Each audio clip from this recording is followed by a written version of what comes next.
Russian President Putin signed a decree recognizing two self-proclaimed separatist republics in the eastern Ukraine. Beijing Olympics ended and left numerous issues for the world to reflect upon.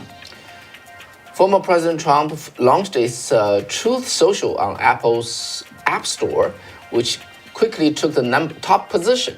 However, its success becomes a problem, as many people could not install because too many demands. People's Convoy will start gathering tomorrow in Southern California and will start its journey the day after.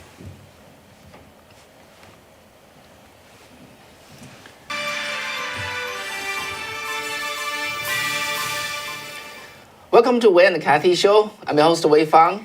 I'm Kathy Zhang. Hello. Yeah, good Monday evening.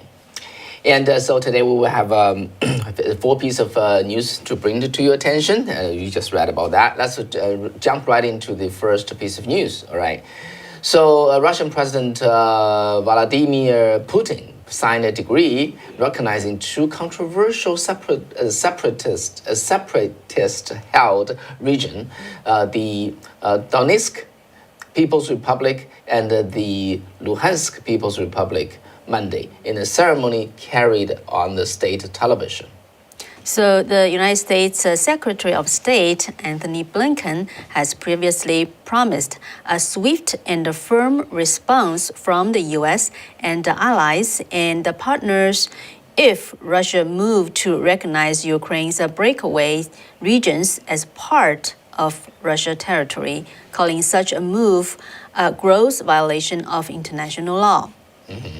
Actually, if you look at the map there, the color of the map actually is the separatist occupied region, okay? But there are, what Putin signed a decree to recognize, and in the future, of course, to annex, goes beyond that. Mm-hmm. So actually, through his pen, he's declaring he got more territory than he currently held.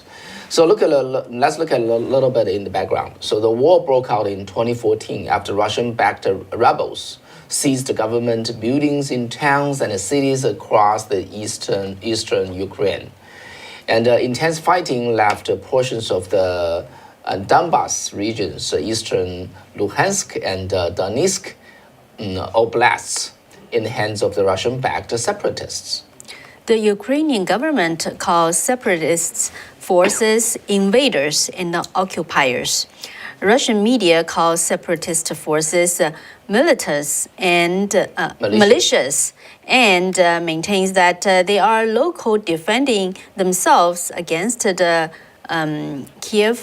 Kiev government. Right. And then now, I just show you that the regions that Putin declared to be independent go beyond the Russian occupied region. So Russian troops have moved in the name of peacekeeping. So the move is essentially a grab of more land without declaring war, which left the West in a very awkward situation. Okay, so how to analyze that? Because President Biden already made it very clear that no boots on the ground. Okay, so facing the threat of the Russian to the Ukraine, the President Biden said basically we will not use troops. So the West only have one card, which is the economic sanction. So it can only yield that card. And now with Putin making this bold move and not only recognizing and AKA ready to annex those two regions, it also went beyond that it's occupied. Mm. But think about that. Biden has only one card. Does he play this card or not? He thought that if he played this card, he would have no card left. Then he will left open for Putin to come and invade Ukraine. But he does not use this card. Then what about Blinken's earlier threat, who says that they will move swift and a firm response, have a swift and firm response. Now they don't have any swift and firm response because he has only one card. Right. So what do you think? This is let me give you a little background, okay? Let me put on my little my commentator's hat.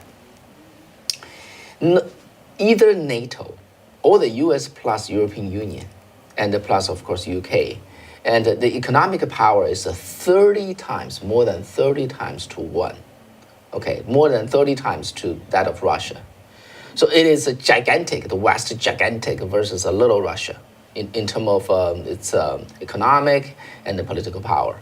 And yes, it has a military power, but that's the thing. That's the thing. When the U.S. already make a determination that we will not get ourselves into big trouble, okay?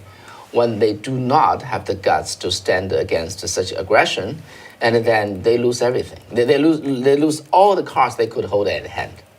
So now, just in the face of this aggressive Russia, and the West should have actually so many leverage, and so many methods to counter, but they don't have. They only have one card, which is economic sanction, and then they dare not to use it now because they won't have it later. If they use it later, now they have to eat their word and let Putin just encroach on and take that piece of land, which will slap in the face of the Western too, one way or the other. So it is just managed. The West has managed to corner themselves into such a situation. So compared to 5 years ago and 4 or 5 years ago, when President Trump was facing North Korea, right? How he handled that situation, and they got a nuclear weapon. Okay, if you have any fear, you won't do anything firm and strong. But President Trump said, "I'm gonna bomb the hell out of you, and you want to avoid that? You better talk to me, and I give you a world stage." And for you to enjoy the fame and the name, and then finally tame, essentially, in my opinion, tame the North Korea's supreme leader, Kim Jong-un, into, behaving himself.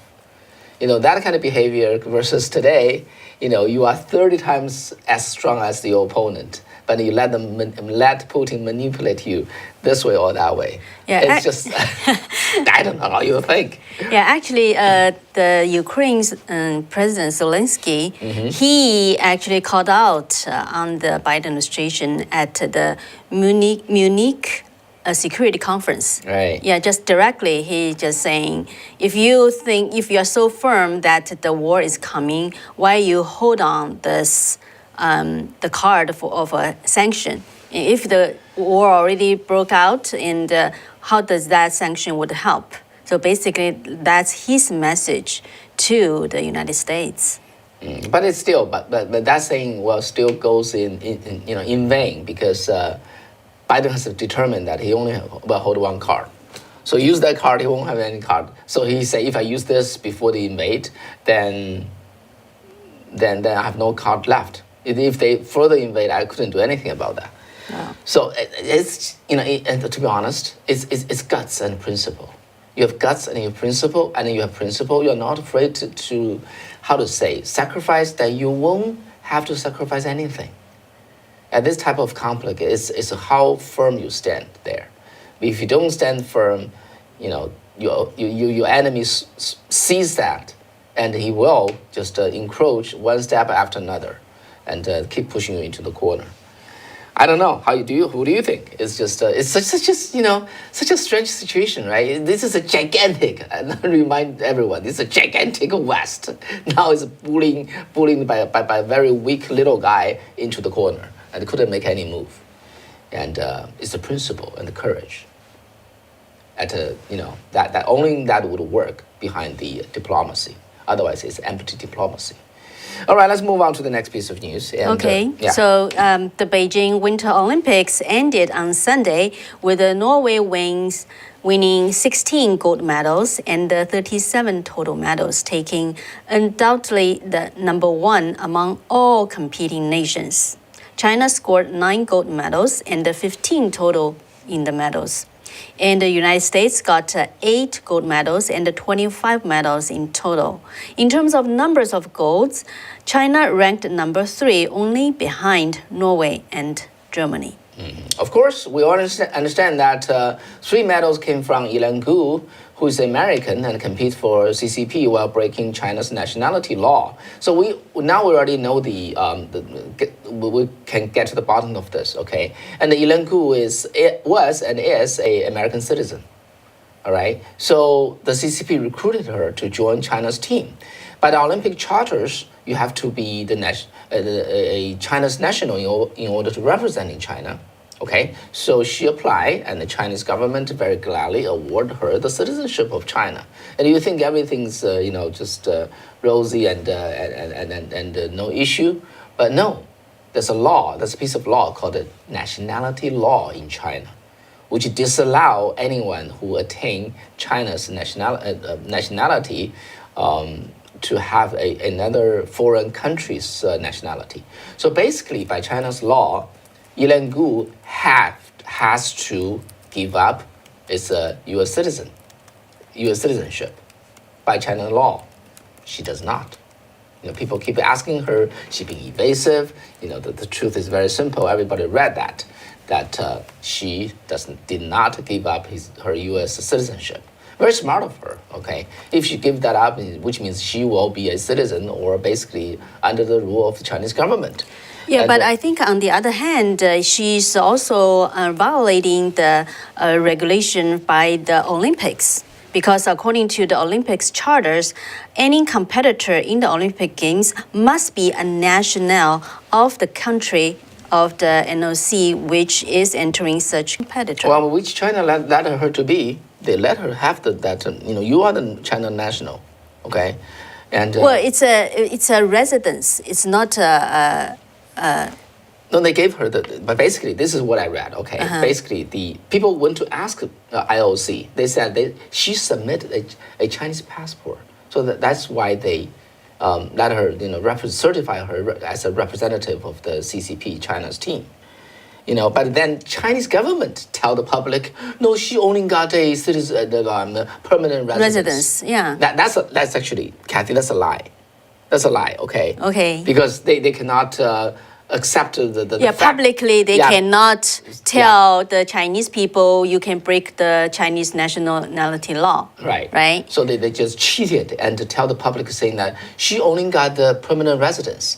Were that to be true, then the Olympic charter is violated, as you said. Yeah, so either way, she's violating certain laws. Yeah, but we know that, let's say this, okay? We trust IOC, International Olympic Committee's statement that she indeed submitted the Chinese passport. Do you want to count on that? Yeah, I actually have no, I'm just kidding because, with the incidents of Peng Shuai, the women tennis player in China, how the media reporting she met with the IOC's president, right, for a couple of times, and the IOC's president just saying how great she is, how free she is.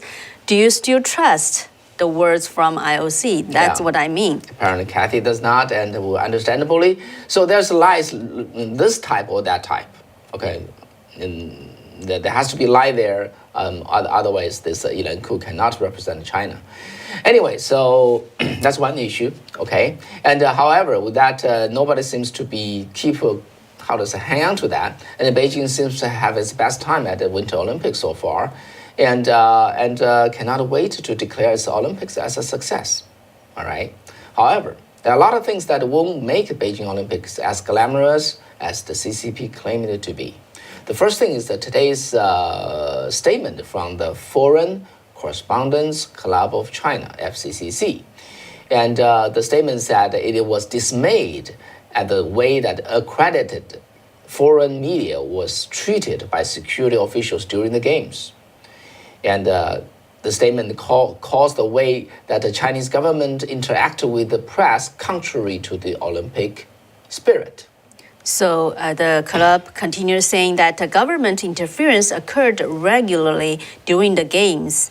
And the club saying that several journalists fell victim to online harassment and targeting as part of state-backed online harassment and propaganda campaigns. Yeah, so basically if they report things that CCP doesn't like, they just launch an online harassment campaign against such reporters.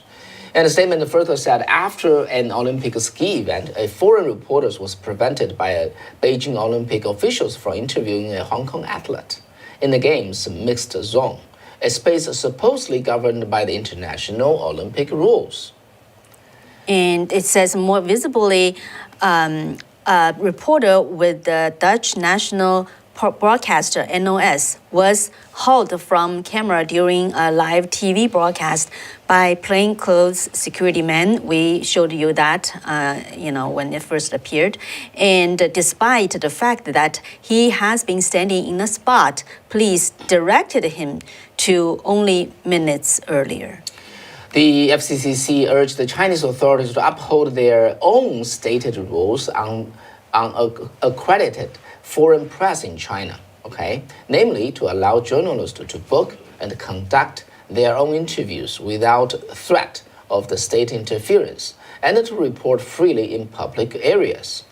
But they said, unfortunately, neither rule was enforced at a time when global attention was trained on China more than ever. So there's several other incidents, okay? Just near the Olympic ski place, security people forcefully interfere and prevent the reporters from interviewing local residents, okay? Local bystanders. And many reporters were also warned that when they do reporting at a public place, they have to get the government's pre-approval. Think about it, as a reporter, you want to do reporting at a public place, you have to get the government's approval. This was exactly Beijing's behavior. And also another Associated Press reporters was forbidden to report the Olympic 吉祥物, what is that? The maggot. Yeah, the maggot. Outside what? How sensitive? Outside the government-run Olympic gift shop. And he was demanded that his interview plea has to be submitted to the Foreign Ministry of China first. And then what kind of report do you do? And then another reporter was also warned by the police that they cannot take a photo of the logos of the Olympics. Can you believe this? This sounds very familiar though. If you ever, go to North Korea. In North Korea, shooting on anything is capital crime. And remember that the U.S. the young man who lost his Otto who lost his life just because of taking down a poster, and this is the behavior of North Korea, and you can tell that in China it's not much different. And okay, so another matter is that has to do with the spending. Okay, a little background here. Okay, applying for the background of applying for 2022 Winter Olympics was that just happened right after the 2014, the Sochi, remember? The Russian Sochi Winter Olympics. And for that game, Russia spent $50 billion US. So the Sochi Winter Olympics become a bad name for big waste. Okay, so after that, the Oslo of Norway backed out of the bidding for the 2022 Winter Olympics, and citing the hefty price tag. So leaving only Beijing and Alamutu as the only two competing entities. Yeah, so how much Beijing is spent, right? So when Beijing was bidding to host this year's game, back in 2014, it told the International Olympic Committee it planned to spend just over $3 billion, much lower than the proposed budgets of a previous winter game. But in fact, how much did it spend? China spent at least $16 billion on this year's game, including more than $800 million in cost overruns on Olympic facilities and more than $13 billion in indirect costs. That's according to the Wall Street Journal's government procurement notices.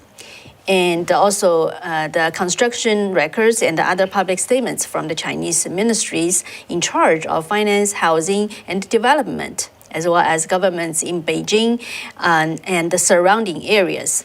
So that figure doesn't even include price tags for several venues and some operations that are missing from the public documents, which could amount to many hundreds of millions of dollars more.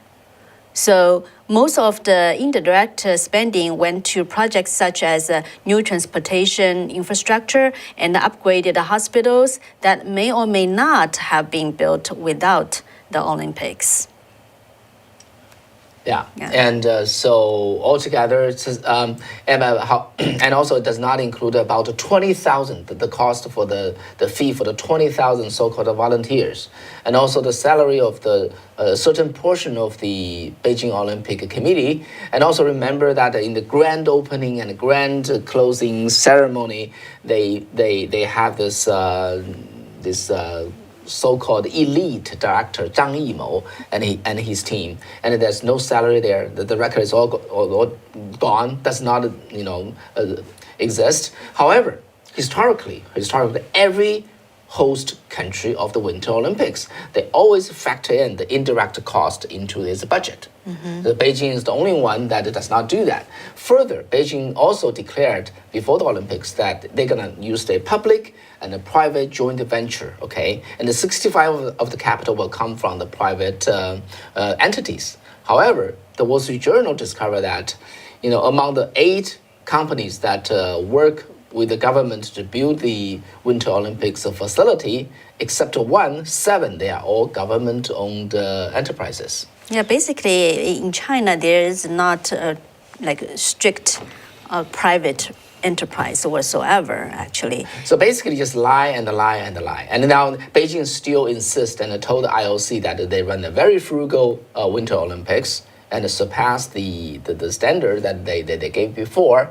But as a matter of fact, they just like Ilanku, just lie and lie and lie. Yeah, and because of their proposed very low budget, they excluded other bidders, right? So, but why? You wonder why Beijing just want to spend so much money to host this Olympics, right? So there's a professor from the University of Missouri St. Louis, Susan Brownell, said the Olympic Games just buy something that is priceless for Communist China, things like its national image. Yeah. So that's what the Chinese Communist government, saw, and the utmost purpose is to just build up its legitimacy and the so-called national image. Actually, it's really not a national image. It's the image of the Chinese Communist Party. Yeah. Okay, so how was it received? So let's look at the viewership. And according to the NBC Sports data, and on the opening ceremony on the February 4th, okay, the ceremony attracted only 16 million people, viewership. And you think 16 million is a very big number? Actually, it's the record low in the history of the Winter Olympics. And then this is 43% lower than the 23,800,000 people in the Korean Winter Olympics opening ceremony. And throughout the Olympics, that NBC faced a disastrous loss of its loss of the Winter Olympics viewers. And the exact number we don't know, but there's enough analysis about how disastrous the Winter Olympics rebroadcasting has been. Yeah, it was reported that the average for NBC alone was 10 million, which is a 47% drop. And so that's even with the average inflated by airing directly after the Super Bowl, a night that brought in 24 million viewers. So as for whether and how much NBC made a profit or loss, so the NBC sports chairman Peter Bavacqua said that ratings are in line with what they told the advertisers who are sold packages that include linear and the streaming coverage. NBC has not yet said whether the Beijing Games turned out to be a profit or lost money for them. Mm-hmm. But we all know that NBC paid for $7.75 billion for the rebroadcasting rights now through the 2032. So it's not very hard for them to lose money on that. So the next thing is basically the boycott. Okay, the Beijing Olympics happened among all the human rights violations and in China, and of the most noticeable was the Uyghurs in the Xinjiang province. However, on this very Olympics, the last time we reported to you this the chained lady, right? The chained lady, and the story of her grabbed more than $3.4 billion views. Basically, that's in China. Okay, that's completely overshadowed the halo of the Olympics and the halo of the Ilangu, because this poor lady, and it was found that she was adopted about 24 years ago, and 26 years ago, and then have to give birth to 8 people, and you don't know how many fathers were there, and she basically became a sex slave. And then now the further issue is that local government, the local government made 4 rounds of report, and each of them is utter lie, just utter lie, and that has angered the entire nation. Now the 5th, the report is coming out, and then the whole country is setting their eye on this. So without realizing much about this by people outside of China, pretty much just people in China, they just on the WeChat, they focus more on this chained lady's story, way more than the Winter Olympics. And the typical comment is like, between me and Miss Ilangu, there's 10,000 miles. She's not reachable. She's not real. But between me, my daughter, and this chained lady is only one, like 迷幻药, one dose of drug, or one hit with a stick. So basically adopted, and turn the daughter, or turn the beloved ones into a sex slave without you even knowing that, because government will not stop that. Yeah, and I think this issue really reveals how bad and the unknown of the human trafficking and the sex trafficking in China.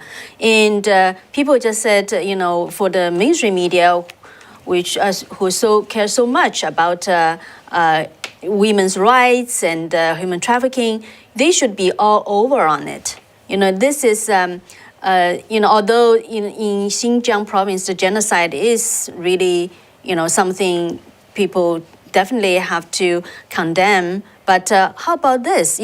Chinese government, how it treats the women, it's no less, right? It's worth the attention. But let us know, do you hear about the reporting on this chained lady on any other mainstream media? Let us know. We are not aware of that. Yeah. Yeah, and I saw a question from our audience on SafeChat. It's asking the 16 million viewers of the Olympics. Is that worldwide? Do you know? That number was that is actually NBC Sports. I think it's U.S. viewership. Yeah, I'm sorry, it's NBC Sports number, so it's NBC's program viewed worldwide. Okay, it is worldwide. It's worldwide, yes. Okay. Because any country, you can do an app, you can view the NBC rebroadcast. And we have viewers saying, who are these 16 million people? Okay, and so the next issue that the Beijing Olympics left with us is the threat to the athletes. Unfortunately, we don't know the entire story here. All right. So the Mr. Fan De Pu'er, Tony, please prepare for his photo. This athlete's name is Neil van der Poel. Okay, he's a fast track athlete, and he got two gold medals. After he returned back to his home country, he said this. He said that Olympics is significant. It's a splendid sports events, and so that people and the countries can get together, the world can get together. And he went on and said, but Hitler, before Hitler invaded Poland, he held the Olympics. Before the Russians invaded Ukraine, he held the Olympics. I think giving the hosting right of Olympics to a regime like a CCP, and it is extremely irresponsible. But he said he cannot say any more because he's still got a team there in Beijing. He can comment that afterwards.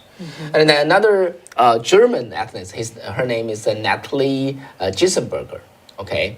And he, after returning to Germany, before he returned to Germany, okay, he also got the gold medal. But when the media asked her about the human rights issues in China, he said he has to wait until he leaves China.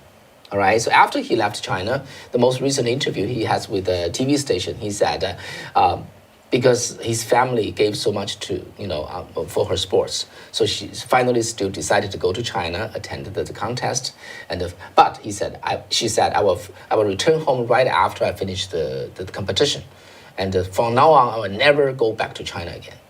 Just think about that. Okay, well, how many stories are there? How the CCP treated the athletes? Well, how another thing, actually another thing, we talked about the figure skater, right? Figure skaters. One of them, Nathan Wang, Nathan Chang. That's Nathan Chang, right? Also the gold medalist. Yeah, he's a gold medalist. You know how he was treated by the netizens in China after he won the gold medal?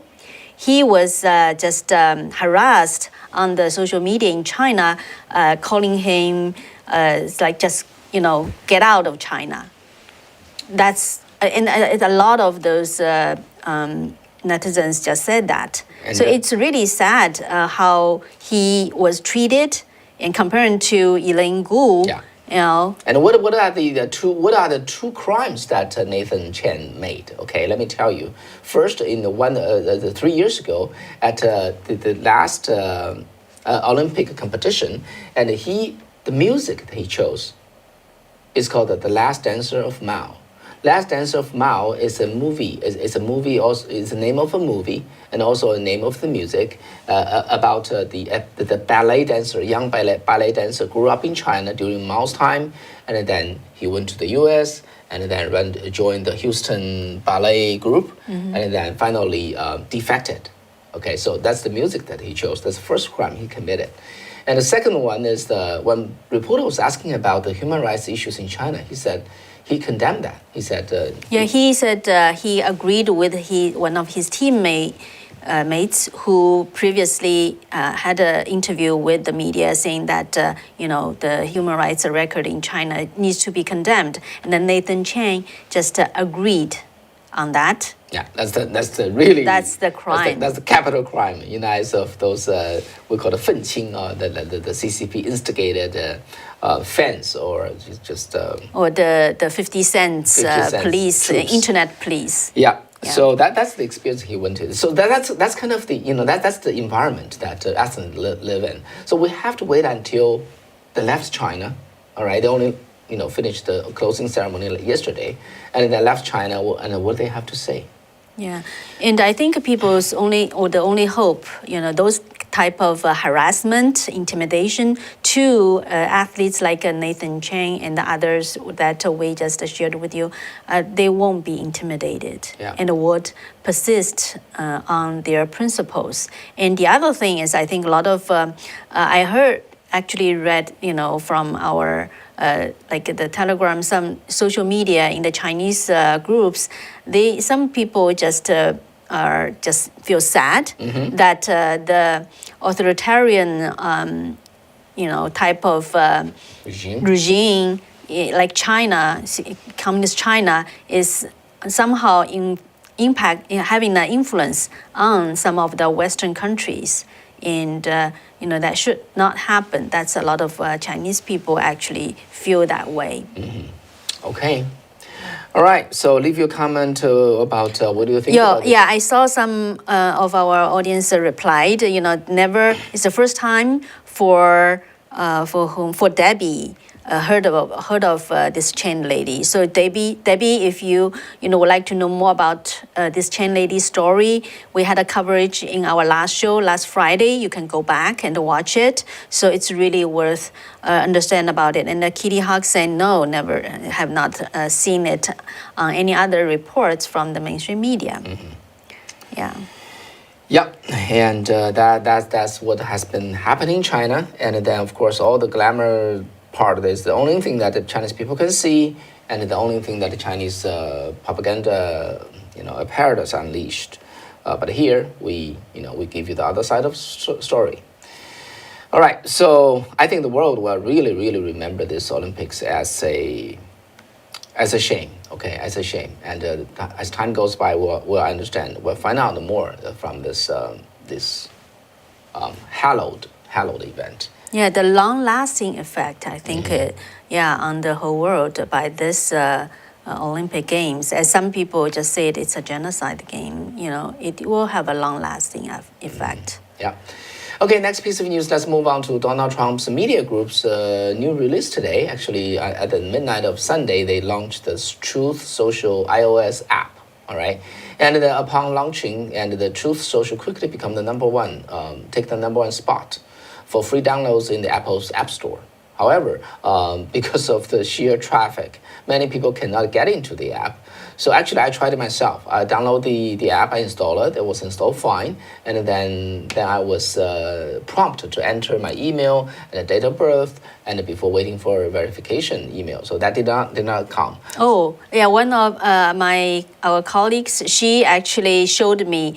She said she was put on the waiting list of 200 some. 200,000. 200,000. 200,000. Yeah.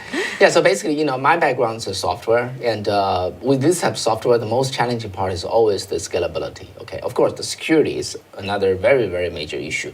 Scalability and the security. The reason why these two issues are especially difficult is because, how do you test the scalability? Without launching it, without the tens of millions of people joining on it, you cannot test the stress of it. So the scalability is one major issue. It can only go through real-world exercise, not accounting. Okay, oftentimes you have to go through the real-world exercise to shake out all the bugs and fixing those performance bottleneck. The second one, of course, is security. Sometimes when you're attacked enough, where the loopholes are. So so it will take some time, and I'll try tomorrow again to see whether I can get installed. Maybe our audience can let us know if you are successfully getting to registered. Let us know how's the experience. Okay, a bit of background which you probably already know, that former President Trump decided to build his own social media platform after he was removed from Twitter, Facebook, and YouTube. And in the October press release, which is 4 months ago, the Trump Media and Technology Group, TMTG, wrote that his mission is to create a rival to the liberal media consortium and fight back against the big tech companies. So we'll see how this social media, stand and grow, and and see whether that can provide an alternative. Okay. Yeah, that's what I think the Truth Media is aiming for, is to bring the voice back to the people, as the CEO says. Okay, let's quickly move on to the last piece of news, which is quite important, and Kathy has been working on this whole afternoon, which has to do with the another launch of the People's Convoy. And what is that, Kathy? Okay, not the whole afternoon. I was preparing for the Chinese show on this subject. So, as a lot of people already know, it was inspired by the Canadian Freedom Convoy. Many American truckers and other motorists who are against the COVID-19 mandates announced that they will set out from Southern California for a cross-country protest, which is called the People's Convoy. So there are actually quite a few convoys, but this one seems to be very well organized. And as the organizers claim that they have, good lawyers on their team to prevent any bad things to happen. So the People's Convoy is scheduled to depart from Adelanto Stadium and the event center, which is in Southern California, San Bernardino County. And they're planning to gather together starting tomorrow noon, and then leave the stadium on February 23rd, Wednesday, in the morning at 11 a.m. They are scheduled to have some kind of a press conference or speeches at that time. And they estimate to take 10 days to reach the DC area. So why they do that and what's their goal. So on the People's Convoy, the website, it actually said that we demand a declaration of national emergency concerning the COVID-19 pandemic be lifted immediately and our cherished constitution reign supreme. So on the website, one of their spokesperson, Mike Landis, explained why they do this and from his own personal level.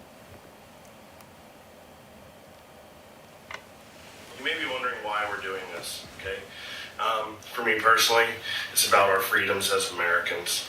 I have 2 young sons. It's about what their future is going to look like and hopefully my grandchildren's.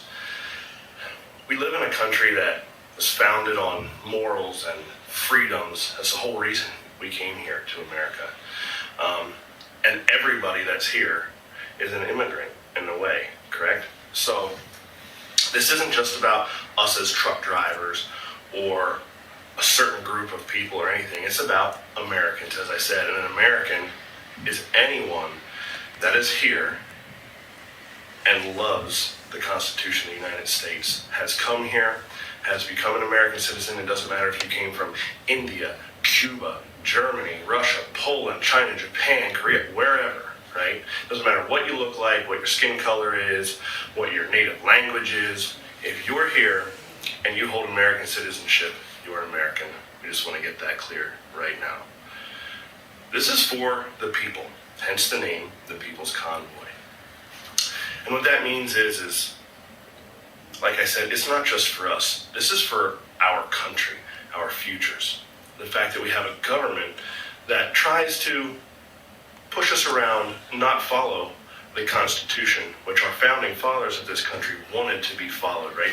Morals, they don't change. You can't evolve morals, especially when they go backwards. So what is their goal? What we need to do, what we aim to do at the People's Convoy, is get this Emergency Powers Act revoked. There's no need for it. And Mike Landis explained why this is important. And I'm going to explain why this is important. We have had the emergency powers enacted, which is in the Constitution. It is able to be done. And when it is enacted, it cancels the Constitution for the duration that it is enacted. What that means is at this moment, we are basically living without our Constitution of the United States. That means our freedoms that we all love so much, free speech, right to bear arms, and so on, means nothing right now.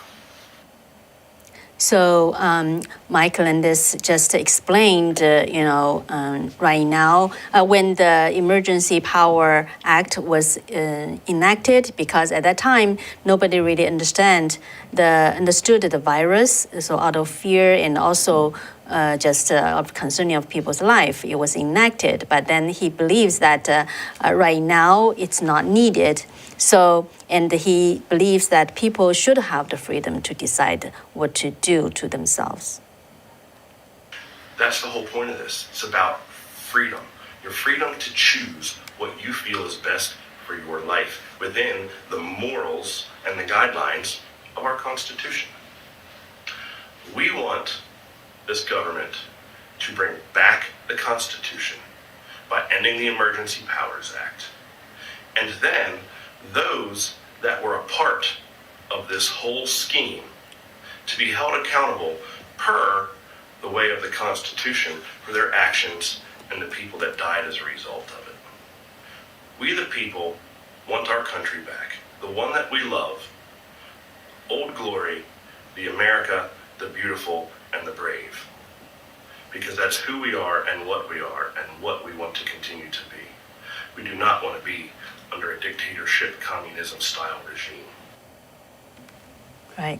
So, that's what the People's Convoy, why they do that and what they try to achieve. So how do you think? Yep. So write up your comment there and let us know how you think about that. Yeah. See. Oh, I saw Scordra said that her number on the Truth Media's the waiting list is 180,000, or better than my coworker. Uh-huh. Yeah. Yep. And okay, so yeah, just wonder that how your experience will be. Yeah. Do you know the any truckers or friends around you will plan to join the convoy? If yes, let us know. So. And Nathan Yi, you wrote that Elaine Gu sadly is a traitor, and living a spoiled elite life. She's blinded by the truth of the CCP atrocities, and she wants to be if she wants to be a Chinese citizen, then let her stay there permanently. The thing is this: she's smart enough; she will never stay there permanently. Yeah. Well, she repeatedly said, when I'm in United States, I tell people I'm American, and when I'm in China, I tell people I'm Chinese. Yeah, let me translate it for you. It means I want China's money, but I will never give up U.S. citizenship, because that to her is a safety, is security, is a freedom, is, to be honest, is the real home for her. So she, no matter how much money she can rake in China, she will never give up U.S. citizen. This is the same mentality with all the people like her, okay? Because nothing to lose. The U.S. is always so tolerant and so, how to say, right, accommodating. Yeah, it's the freedom. Yeah, for people. So she really treasures the U.S. citizenship. She will never give it up. Okay, that's why she's been so evasive. Well, she's coming back to attend Stanford next semester. If she give up, she will be a so-called foreign student, okay, and holding a visa called F1, which I went through. I came here as graduate school, graduate school student. I got this F1 visa, and that's an entire different life, and she's smart enough not to give that up, okay.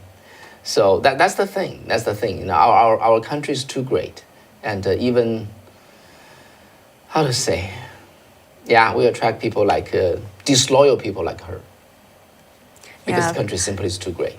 Yeah, and so I think a lot of people actually, I think although it seems that she got so much benefits, right? But I think actually.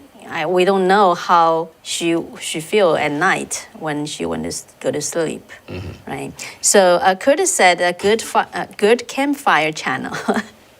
Thank you. And also I just saw someone was asking why, why YouTube demount us. Demount? Yeah, like subtract our subscribers. Yeah. This has been always we happening. Don't know. So yeah. with you guys here, with the feedback that we saw from you, how you love us and approve of us, and we see we lose subscriber over the time. Almost like unstoppingly was the word of it. Yeah, cannot continuously. Continuously. It's just that's basically what's been happening, and And Gerard Judas, you wrote great reporting. Thank you, and Kathy. Love your reporting. Well, apparently YouTube doesn't think so. Anyway, we'll persist through. Yeah, just need any kind of help you can give. Recommend to your friends, your family members, and subscribe. And just through your own channel, spread our videos. Yeah. And if you can support with financially, that's also will be very appreciated. So. And the most important is hang on with us, okay? Platform like Truth Media and Safe Chat and other technology, it will come along. Okay? So let's say freedom at last. It will come. Yes, All yes. right. I don't know how many of you still remember the Chinese word freedom. that I taught you. 自由, right? Yeah. Freedom, liberty. Yeah. Okay. Okay, so, all right. So I think that's it for today, right?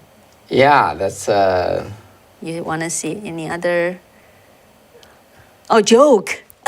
oh boy, that's Yeah, you caught me off guard, Hollis. Oh, Hollis, yes. Actually, I think we can share, right? Your father also watching our show, and he sent us email saying, "My son's Hollis. He always comments a lot. So good to see you here." And you are challenging Alan now. Okay, this is a joke that Chinese people understood very, very well. And but I just tried this with you because the joke oftentimes is cultural. Okay, so in China, when you call somebody like a 熊样哈，你这个熊样 when you call somebody like a bearish, it means you are stupid, you're Coward. clumsy, you're coward. So when you, remember this, okay? Somebody is bearish, okay? Then you are coward and stupid and things like that. All right, with that as a background, here goes the joke. There's a little bear, okay? There's a little bear that, she wants to envy the life of a human being, want to learn something, skillful. So someday that he said, I'm going to come out of the mountain. I'm going to learn some skill and live like a human. Great thought, right? Yeah. So he thought that I'm going to go to the farmers, okay? And they seems to know how to make a good living.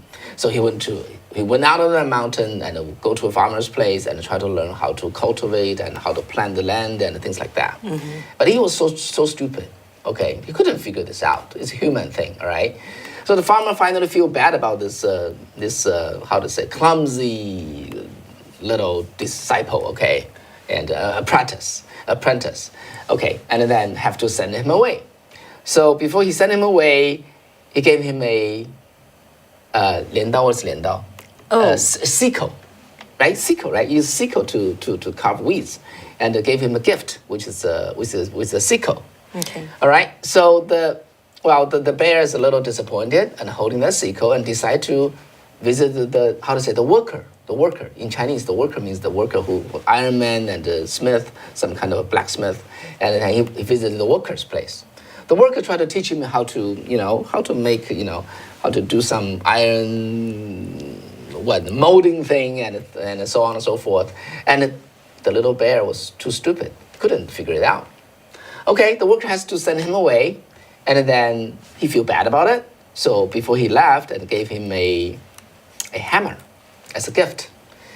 Okay, so the poor bear on the left hand left a claw and grab the sickle, and the right hand is the hammer, right?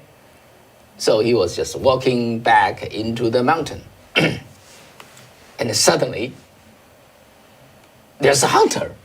The hunter is holding a gun and just pointing at his, pointing at his nose, and the poor little bear was so scared. And then he learned something. When you run into situations like this, you just surrender. So he just raised his two hands, not hands, his four his two claws or whatever. Okay, and hold that. And he forgot that he's holding a sickle here and another hammer here. Guys, remember, when you got a sickle and a hammer crossed, what would that be? So the hunter was holding the gun, and he just cannot help bursting into laughter. He said, well, see, however bearish you look like, you are, I cannot believe that you are a communist. With a sickle and with a hammer, that's the sign of the communism. Does that pass? Yeah. Hollis? Hope you like it. Yeah, okay. Did that get to you? So yeah, it's a real news today. Actually, there's a bear in South Tahoe area, South Lake Tahoe, right here in Northern California. The bear weighs for 500 pounds. Oh, that's not a small bear, though. Yeah, Tony, if you can show the bear, the picture. It's not a joke, but I just want to share with you since you talk about the bear. Yeah. And he's just too big. He's just went into over 100 residents to get food. Mm-hmm. So now the local police is just thinking to capture the bear and to see how to do with it. Right. Because it's just broken into, even though it's such a big bear, it's because its weight doubles than the average bear. Okay. Okay. So they are thinking about what to do with him or her. It's like put it, it's even thinking, trying to maybe make, just give him some dose of the drugs and make him die. Okay. So then some bear protecting organization just they just saying, no, we cannot do that. And so that's what the South Lake Tahoe residents are facing right now. Okay. This bear does not have the signs of the commie. Easy problem. As long as he's not a communist. Do Yeah, whatever. it's easier to handle. Yeah. Okay. All right. Thank you. Hopefully that passed. Next time I'll prepare a joke. Okay. Yeah, so thank you, Holly, actually, for reminding. It's not a challenge, actually. I have to take it back. It's a reminding on behalf of many other viewers. You have been talking about that for last week, and every time, we just forget about it. I forgot about it too.